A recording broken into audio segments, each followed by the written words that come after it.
I have a theory, a DM theory. I believe that dungeon masters can get a lot of inspiration from the anime and manga series Demon Slayer. I'm here to explain where I think we should look to get these new ideas to infuse into our campaigns. Now, before we get started, please like this video and subscribe to my channel to help it grow and reach new D&D players and DMs. What is Demon Slayer? It's a manga series by Koyuharu Gotoge, which has been adapted into an anime by Ufotable. The setting is Taisho-era Japan. That's 1912 to 1926. And the story is about a group of demon slayers who set out to rid the world of Oni, translated to demons for the English version. If you haven't checked out the series, I recommend you at least watch the first episode before continuing with the video. I won't go into plot spoilers, but obviously I can't avoid talking about everything or I wouldn't have a video. So let's talk about the different areas where we can take inspiration. We've got ideas for dungeons, races, classes, enemies, and quests. Let's start off with dungeons. The main thing I think we can take from Demon Slayer for dungeons is that when a powerful Oni makes a place its lair, it has a supernatural connection with that place. This will make for a nice change of pace from your standard ancient underground ruin from a Forgotten Realms-like setting. We can have a house that looks normal from the outside, but once players enter, they are within the Oni's domain, and it's no longer tied to the reality of physical spaces. In an ancient ruin, you might want to set up traps or monster encounters, but then you ask yourself, why would anyone build something like this? Or, how are these monsters living here? This won't be a problem with a Demon Slayer setting. Each dungeon can be a manifestation of the Oni's personality. It can conjure into existence all kinds of monsters, traps, and other obstacles to torment the players. Once the party vanquishes their foe, the Oni's influence on reality dissipates, and they find themselves once again in a normal house. If you've seen the series, you're probably thinking about the Suzumi Mansion, where the Oni could teleport their victims between rooms, or even flip the rooms around during combat. Then there's the Mugen Train, which is under control of the Oni. A moving dungeon like this could be a really interesting setting. Another location from the show is Muzan's extra-dimensional Infinity Castle. All of these could work as inspirations for cool dungeons. The Oni is in control of the player's surroundings, and the DM doesn't have to worry about why and how encounters appear. Just focus on making the encounters fun and exciting. Next, let's discuss races. Demon Slayer really only has two groups, the humans and the demons. I think if you're gonna go all in with the Japanese setting for your campaign, you could talk with your players about having them all be humans. You might be able to work in elves and dwarves, but I think the idea of mortal humans against supernatural demons is part of the appeal of Demon Slayer. Now, I don't want to go into full spoilers, but if you've watched the show, you might know that there are a few demons who might actually be good, or at least working along with the humans. It might be cool to let a player choose to play as a demon, but they would have to stay out of the sunlight and out of the view of the public. This could make for a really cool party member, but would present a lot of other challenges. For classes, I think we should probably limit the choices to non-spellcasters. That's barbarians, rogues, fighters, and monks. This is to ground our players in their roles as mortals fighting against supernatural spellcasting demons. Now, I'm not sure which class would be best to represent the Nichiren sword-wielding Demon Slayer Corps, but it's gotta be either the fighter or the monk.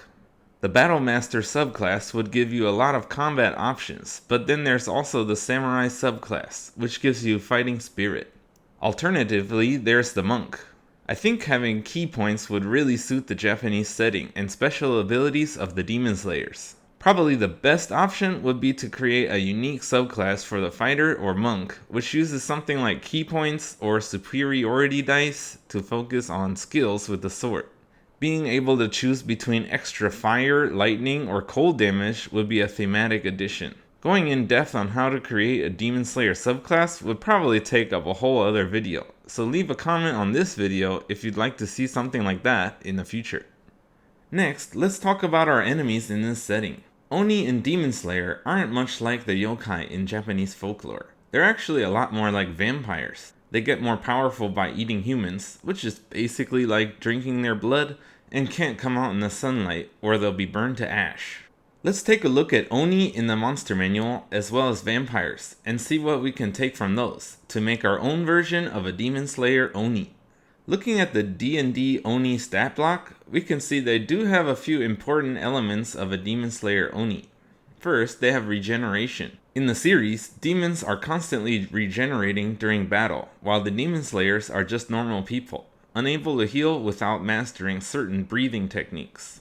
Second, they have claw and glaive attacks. That's great too. The demons in the series often attack with claws, but also with weapons. Last, they can change shape between small, medium, and large sizes. This is perfect for letting them blend into the crowd in their human forms, but could also be used in other clever ways. Changing size is something we see Nezuko do a few times in the series. Next, let's check out the D&D Vampire and Vampire Spawn. Here we find a couple extra things we need for a Demon Slayer Oni. Vampires have regeneration, but with the restriction that it doesn't work in sunlight. Following that, we also have the vampire weakness of sunlight hypersensitivity. That means they take 20 radiant damage when in sunlight, and also have disadvantage on attack rolls and ability checks. In the series, demons are basically instantly destroyed in the sunlight, so you could do that instead. Taking a little from both, it might be cool to let the Oni only be able to stay in sunlight in its human form, which would be very weak, with the stats of a commoner, so they could be easily killed if they were identified. As for attacks, the vampire also gets a bite attack that we might want to add to our Oni. This could be another way for them to regain hit points, but it might be better to save that for more powerful versions of Oni. In the series, there are also some demons who have unique attacks, like using drums to cast spells, throwing balls at high velocity, or being able to meld into the environment. We can create unique Oni for boss encounters by looking for other monsters in the monster manual with similar abilities and adding those to our creature. There are lots of ways we could choose to create our Oni, but the most important thing is to create the rules at the start of the campaign and stick to them.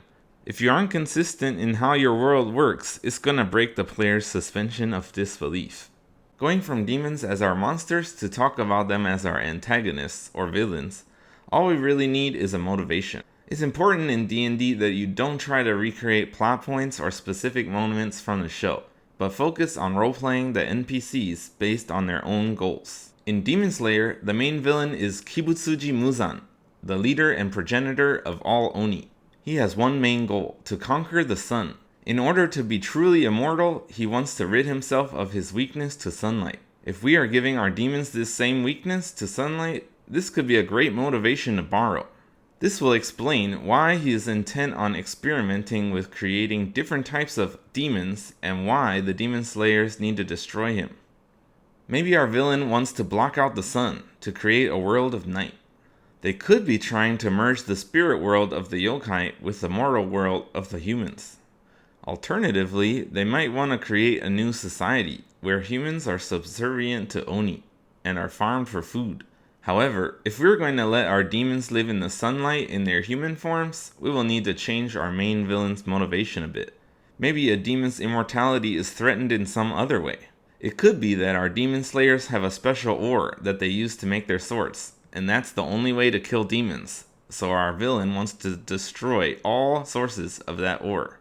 Maybe our main villain's love interest died long ago, and they want to resurrect them as a demon. Whatever motivation you choose for your villain, just make sure they do whatever it takes to get what they want.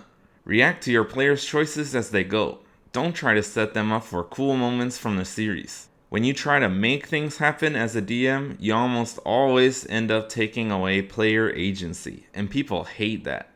Another thing, don't go on long tangents explaining the villain's backstory. It's okay if the players don't know why the villain is doing something, or that they have a tragic backstory, as long as the DM knows and role plays them consistently. The last subject I want to talk about is quests. Of course, this is also tied to the dungeon ideas I mentioned, but there are a couple other things we can have our players do as well. The series starts off with Tanjiro encountering a low-level Oni, but very quickly he realizes that a normal human isn't a match for even the weakest Oni. What's next? Training! I think it would be really cool to start off an adventure where the players join the Demon Slayer organization, but before they can go off slaying demons, they need to train. In Western fantasy, there are so many stories where the main character is the chosen one. In Eastern stories, however, the idea of hard work and perseverance transforming a normal person into a hero is a lot more common. In D&D, where half the fun is leveling up and getting new skills, I think this style of storytelling is actually a lot more suitable. This training could be done with a series of skill challenges. If you're not familiar with skill challenges, that's because they're not from 5th edition D&D, they're from 4th. They're basically just a series of skill checks. Players only fail or succeed once they've rolled a certain number of successes or failures on those individual skill checks. Let's say you start off with your players competing in an obstacle course. You could have them roll initiative and take turns trying to get to the finish line.